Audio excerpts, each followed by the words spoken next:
This is Optimal Living Daily, episode 1150, The Most Important Skill to Master, Part 2, by Babauta of Zen Habits.net, and I'm Justin Malik.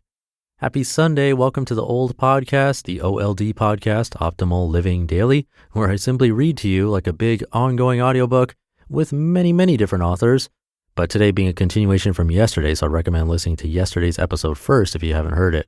And I'm going to be doing another book raffle on Instagram soon, so if you're not following us there, now's a good time. You can find us at Old Podcast. We post inspirational quotes from the authors we narrate across all 5 of our shows, plus pictures of us hosts and more. Again, you can find us on Instagram at Old Podcast. For now, let's get right to part 2 and start optimizing your life. The Most Important Skill to Master, Part 2, by Babauta of Zen Habits.net. Why we're like this, continued. Number 4, failures. Perhaps we've made some mistakes and failed at some things we tried to do. Honestly, everyone does, but when we do it, we take it to heart. It makes us feel bad about ourselves. We're not disciplined. We're not good enough. This leads to further failures, further hurting our self-image.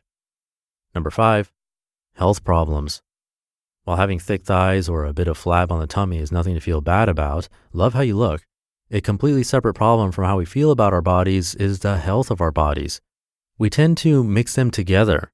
Being fat makes us feel bad about ourselves, for example, but really they can be separated. We can feel good about our bodies, but realize that being overweight can lead to heart disease and diabetes down the road, so it only makes sense to lose some weight. Not because we want to look like a celebrity and feel better about ourselves, but because we want to be healthy. Being healthy, by the way, can help your self-image, and even though I said they can be separated, this is one positive benefit from conflating the two that you should accept happily. Number 6, spiral of negative thoughts. One bad thought leads to another, and then another, until we have a bundle of bad thoughts that become our self-image.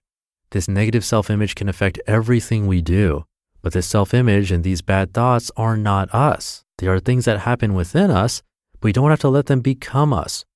We can cope with them and turn them into positive thoughts, into gratitude, into happiness. These are just a few reasons. In fact, so many things affect our self-image that it's impossible to list them all, but it's a good start to be aware of them so we can cope with them. How to master the skill. Let's say you've accepted my premise that learning to be happy with yourself, let's call it love thyself, is the most important skill to master. How to get started? The simple answer is practice. The complicated answer is that it takes a while because our self-image wasn't formed overnight and it won't be changed overnight. That's okay. Just focus on this moment and you'll learn as you go.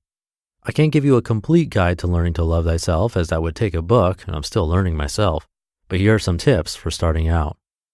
Number 1, become aware of your mental movie.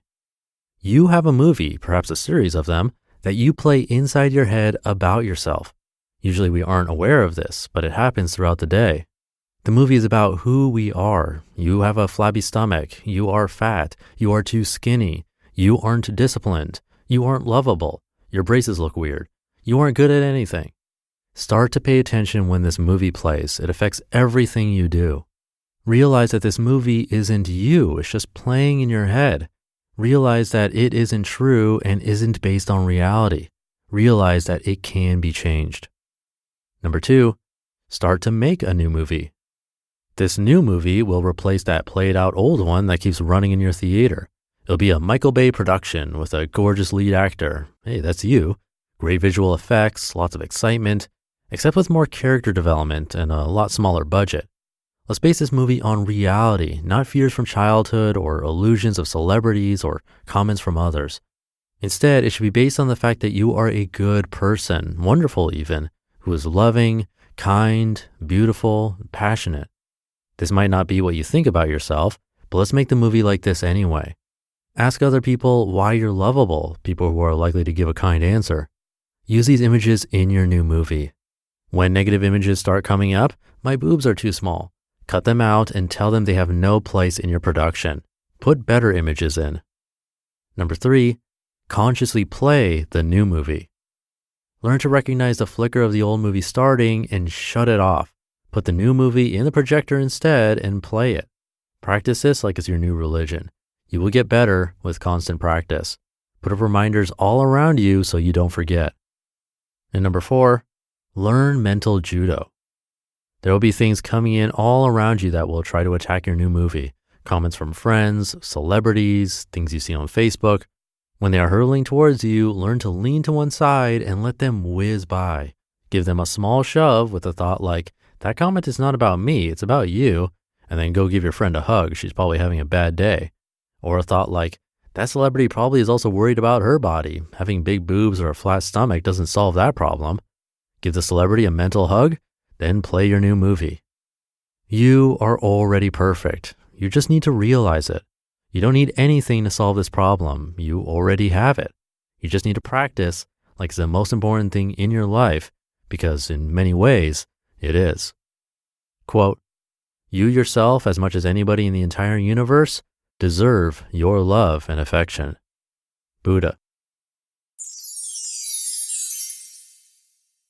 You just listened to part 2 of the post titled, The Most Important Skill to Master by Babauta of Zen Habits.net. I'm sure we can all relate to that one in many ways. And just a quick reminder that another book giveaway is coming up really soon on Instagram. You can follow us at Old Podcast. We keep things super positive over there. But that'll do it for today and this weekend. I'll be back tomorrow for Minimalist Monday. So I'll see you there where your optimal life awaits. Hey, this is Dan from the Optimal Finance Daily podcast, which is a lot like this show, except more focused on personal finance. Justin handpicks the best posts he can find from blogs and authors like Ramit Sethi, Mr. Money Mustache, and more, and I read them to you 5 days a week. So if you enjoy this podcast, come on over and subscribe to Optimal Finance Daily too. And together, we'll optimize your financial life. You've been listening to Optimal Living Daily. Be sure to hit the subscribe button to stay up to date on each new episode and head to oldpodcast.com. That's OLDpodcast.com for a free gift as well as more actionable tips and resources to help you maximize your potential. Thanks for joining us, and remember, your optimal life awaits.